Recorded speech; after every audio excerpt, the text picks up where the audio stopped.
Now, ladies and gentlemen, Joe Biden got up in front of a microphone like this. He read the lines as best as he could. He started out the other day by attacking Donald Trump, saying he's a dangerous man to attack our justice system like this. He had his day in court. There'll be an appellate process. The jury decided. Well, of course, the problem is there was a jury. There should never have been a jury. There should never have been a case. The prosecutor is a source prosecutor. Case should have been dismissed. The problem is you have a judge who is a Biden judge. So now you have two individuals, two dishonest individuals who lack complete integrity. That is Bragg and Marchand, who are influencing a federal national presidential election. Joe Biden's fine with that. I'm glad to know Joe Biden's fine with that because apparently Joe Biden believes that that is precedent, what took place in the New York court. He's very happy with it. Just let the process play out. Okay, let's let the process play out. So where are we with the Marchand-Bragg decision? Because it's them. The rules to the instructions to the jury gave an inevitable result. So where are we? Where we are is if you make an effort to influence an election as a candidate to prevent something negative from coming out in order to present a false positive picture, you have then created a criminal event. What's the law? Doesn't matter. What's the intent? Doesn't matter. Yet we actually have intent in the case of Joe Biden. What are you talking about? God willing, if Donald Trump is the next president of the United States, I am going to urge him, I'm going to lobby him to tell his Attorney General of the United States, let's stop playing games, to indict Joe Biden and indict Anthony Blinken. Because according to Bragg, Marchand, Biden, their media, and their surrogates, they committed a crime. In this case, we don't have to even recreate it through some phony link to a federal statute to revive a state statute. We don't need to get into all that stuff. We have federal campaign laws. It doesn't matter which part of the law, even though we have one, because that is the precedent that comes out of the New York case that Biden just supported. Okay, what am I talking about? I have in front of me a letter, October 19, 2020. Public statement on the Hunter Biden emails. It's about the Hunter Biden laptop. You're aware of this? 51 former intelligence spooks from all levels of the CIA, National Security Council, and all the rest of it, signed a letter, the purpose of which was to influence the election. And in the letter, they say, for a bunch of reasons, we write to say that the arrival on the U.S. political scene of emails, that's the Hunter Biden laptop, purportedly belonging to Vice President Biden's son, Hunter, much of it related to his time serving on the board of the Ukrainian gas company Burisma, has all the classic earmarks of Russian information operation. And they go on to make their case. And not only that, they leaked it to the media. Well, who prepared that letter? The letter's a lie. The letter's a lie. The laptop is legit. It's being used in a federal case right now against Hunter Biden. It's 100% legit. The laptop, therefore, was dismissed as a non-issue as Russian disinformation 2 weeks before the election. 2 weeks before the election. In fact, in the final debate, Joe Biden pointed to a piece in the media citing the experts that this was Russian disinformation when it was brought up by Donald Trump. So the fact that it was used, the fact there was an organized effort, the fact that it was a negative story that was squelched to influence the election, there is no debate. I don't need a porn star to tell me that. I don't need a 400-time liar to tell me that. I don't need a crooked judge to tell me that. I don't need a crooked Soros prosecutor to tell me that. I don't have to play with the rules of evidence. I don't have to destroy due process. It's a fact. It's simple. It's open and shut. Game over. Biden and Blinken need to be indicted. God willing, if Donald Trump is president. Let me tell you why. They leaked this letter to a specific report at the Washington Post. How do we know? Because it was testified to that effect to Congress under penalty of perjury by the former deputy CIA director to Obama, Mike Morrell, who signed the letter. And so what happened exactly? Well, first of all, here's one of the stories that took place the same day the letter went out. Here it is, October 19, 2020, Politico, one of the favorite outlets for the Biden regime. And it says more than 50 former senior intelligence officials have signed on to a letter outlining their belief that the recent disclosure of emails allegedly belonging to Joe Biden's son, quote, has all the classic earmarks of a Russian information operation. And the story was planted. The outcome was the outcome they wanted. Right, Joe? Yeah, I think so, bobblehead. But what else do we know? Wall Street Journal opinion piece summed it up nicely. April 23, 2023. The House Judiciary and Intelligence Committees released portions of a deposition transcript exposing the origins of the statement from the 51 former U.S. spies declaring that Hunter's laptop had, quote, all the classic earmarks of a Russian information operation, unquote. The admission came from Mike Morell, former deputy CIA director under Barack Obama. The letter served its political purpose of giving the media and Joe Biden the opening to dismiss the New York Post laptop scoop on Russian disinformation. Turns out the Biden campaign was behind the letter. Okay, case closed. But I got more. Mr. Morell told Congress under oath, under penalty of perjury, that he received a phone call from Antony Blinken. Last time I checked, he is our pathetic Secretary of State. On October 17, 2020, 2 days before the release of the letter, and 3 days after the New York Post published emails from Hunter Biden's laptop. Why were those emails important? Because they implicated Joe Biden in illegal foreign business schemes to get money from the communist Chinese. Mr. Blinken was then a senior advisor to the campaign and now Secretary of State. The letter says Mr. Morell also, quote, explained that the Biden campaign helped to strategize about the public release of the statement. So they organized it, they drafted it, they had the entire process set up to get it to certain reporters. And I admit it wasn't the National Enquirer, but it's worse. It went to all the mainstream radical Democrat Party media and was pushed out. Mr. Morell says he then contacted an aide to former CIA Director John Brennan to say, quote, the Biden campaign wanted the statement to go to a particular reporter at the Washington Post first, and that he should send the statement to the campaign when he sent the letter to the reporter. Mr. Morell acknowledged he had two goals with the statement to, quote, share our concern with the American people, unquote, and to help, and I quote, Vice President Biden win the election. All this took place shortly before the final presidential debate. Mr. Biden pointed to the Gang of 51 statement that his campaign helped to generate as proof that Hunter laptop was phony. Quote, look, there are 50 former national intelligence folks who said that what this is, President Trump is accusing me of is a Russian plan. They have said that this has all the characteristics. 4 or 5 former heads of the CIA, both parties, say what he's saying is a bunch of garbage. They create the letter. They get it signed. They leak it to media outlets who are happy to support him. They want him to win. Then he cites his own dirty work. To what? To influence the election. Even if he didn't have intent, it doesn't matter, according to Mr. Merchan. That's why this is an open and shut case. Mr. Morell told the committee that following the debate, Biden campaign chair, now senior White House aide, Stephen Ricchetti, called to thank him for the statement. No doubt the Biden campaign had in essence generated its own disinformation, marshaling the authority of supposedly nonpartisan intelligence veterans to discredit a story that was accurate about laptop emails that were authentic. We don't even need to play around in state court. We don't even need to go through the motions of breathing life into state misdemeanor statutes. They need to be revived because the statute of limitation has run. No. I'll just point to the Federal Election Campaign Act. What part, Mark? I would point to the in-kind contribution part, but I don't have to point to any part. That's what happened in the courtroom. And Biden says it's a great process.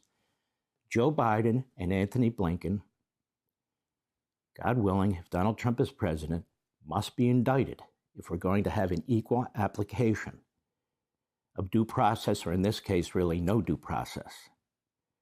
That's what needs to happen. But we have another problem for Joe Biden, for which he needs to be indicted. We have a special counsel report by Mr. Hur that says he willfully disclosed classified materials. I quote. In other words, he violated the Espionage Act.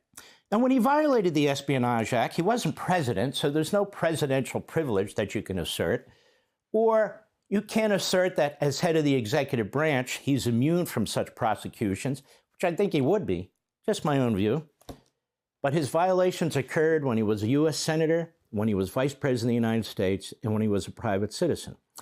He got an $8 million book deal. In other words, he got $8 million for spewing classified information about Afghanistan meetings. That's a crime. If anybody else did it, it would be a crime. Now, Joe Biden believes in the rule of law, so let's stick with the rule of law here. The fact of the matter is that you can indict a president after they become president for actions they took having nothing to do with his presidency. That's not even what's up before the Supreme Court on immunity, which is the actions of a president when a president leaves. This is about the actions of a president before he was president, when he was vice president, when he was a private citizen, when he was a senator. Now, what about the statute of limitations? They don't matter. We have a case in New York. Statute of limitations? What statute of limitations? For goodness sakes. We just believe in getting to the bottom of this. We have so much evidence in this report from Mr. Hur of willful violations of classified information, it's hard to keep track. I know, but the Department of Justice said they're not going to act because Mr. Hur said and certified that Joe Biden is an imbecile. And plus, you can't indict a sitting president. Well, number one, he's no longer a sitting president. And number two, the imbecile defense is not one that a Trump attorney general has to accept. In fact, I've never heard of an imbecile defense before, but we have it. It's a first-timer. So Joe Biden is exposed, and in my view, should be indicted for willfully disclosing classified information, effectively selling secrets for a profit, and trying to cover it up. What do you think of that, Joe? Now, one other issue while I'm here, we have two great guests, John Yoo and Leo Terrell. Stick with us tonight. I do not understand the resistance or the confusion when I make the point that you cannot allow the case in New York to stand. Because the case in New York stands for what? Not just lawlessness, not just a violation of the Federal Bill of Rights as applies to the states through the 14th Amendment, and not just a violation of a presidential candidate's former president, the Republican putative candidate, and his due process and equal protection rights, although that would be bad enough. We, the people, have suffered. We, the people, have been attacked. The campaign process that's been in place since the beginning of the Republic has been altered by a Soros prosecutor and a Biden-conflicted judge. Now, does the whole country have to abide by that now? And they did it through all kinds of schemes and lies and censorship that took place in that Star Chamber. The appellate court process in New York is not sufficient. Whatever they rule, it's going to be too late. That's number one. Number two, an appellate court process in a state should not determine the impact on a federal campaign under federal campaign law on a federal presidential campaign, whatever they decide. So the process has already been breached. The jurisdiction, the Constitution has already been breached, regardless of what the New York appellate court says.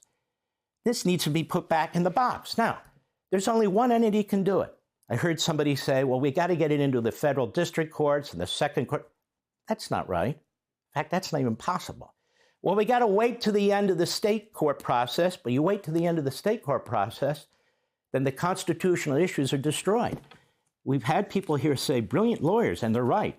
All these issues that are relevant. One said, we can't unravel this. Our system's been destroyed. Another said, the public will at some point rise up and demand justice. Well, the problem is we have lifetime appointed federal judges. We've elected judges. Okay. Do you think the electorate in Manhattan gives a damn what we have to say about anything? They're going to rise up and do a ticker-tape parade for these guys. So these are not serious answers.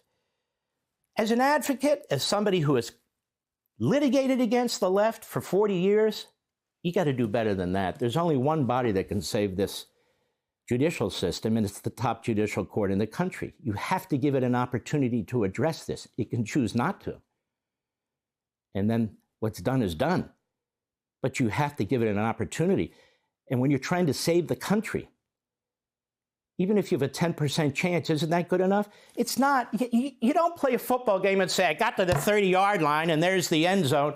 Game over. Because the referee says, not the 30-yard line, that's it. No. We're going for the for the end zone. I've never heard of a battle in which you surrender and just keep whining about it. So, quickly, this is an important constitutional matter that raises incredibly important constitutional issues. That's what the Supreme Court's for. The extent of state court powers and the powers of a DA, this is crucial because we have thousands of DAs and assistant DAs and thousands of state judges, in Marchand's case, an acting judge yet. So whatever is resolved in New York doesn't resolve it for the country. That's number one. Number two, the Supreme Court cares about cases that affect the entire nation. This case affects the entire nation like no other case. Number three, we have precedent. The court stepped in Bush versus Gore under different circumstances and facts.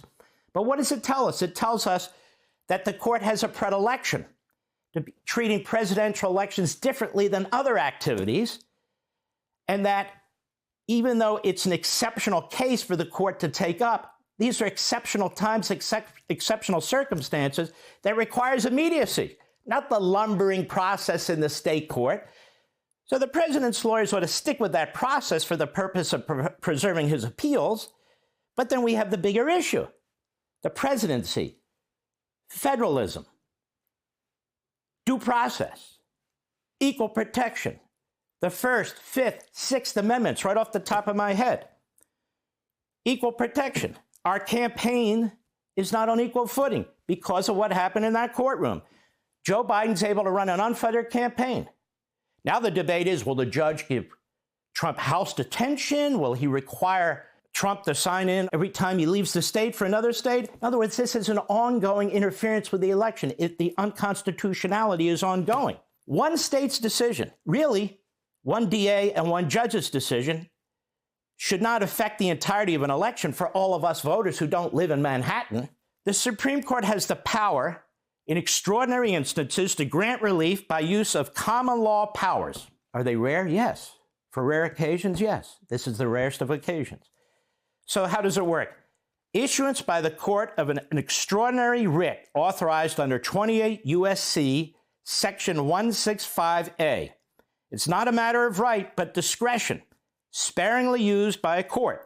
To justify the granting of any such writ, the petition must show that the writ will be in aid of the court's appellate jurisdiction, that exceptional circumstances warrant the exercise of the court's discretionary powers, and that adequate relief cannot be obtained in any other forum or in any other form other than this court. You file the notice of appeal.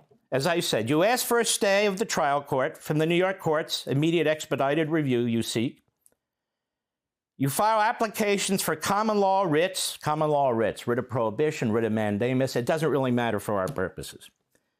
What you're trying to do is get the case to the door of the Supreme Court. You have 1,000 federal constitutional reasons for doing it.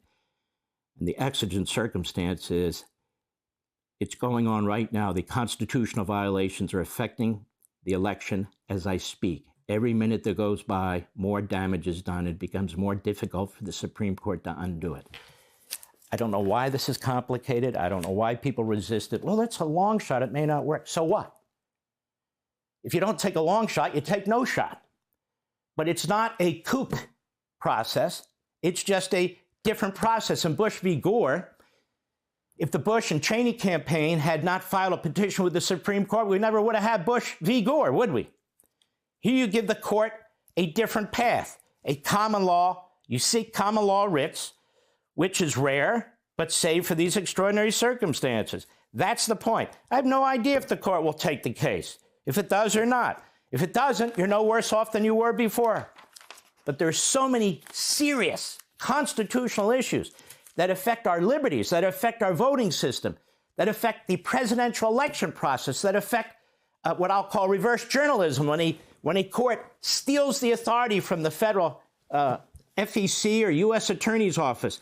These are matters that must be addressed, not by state courts.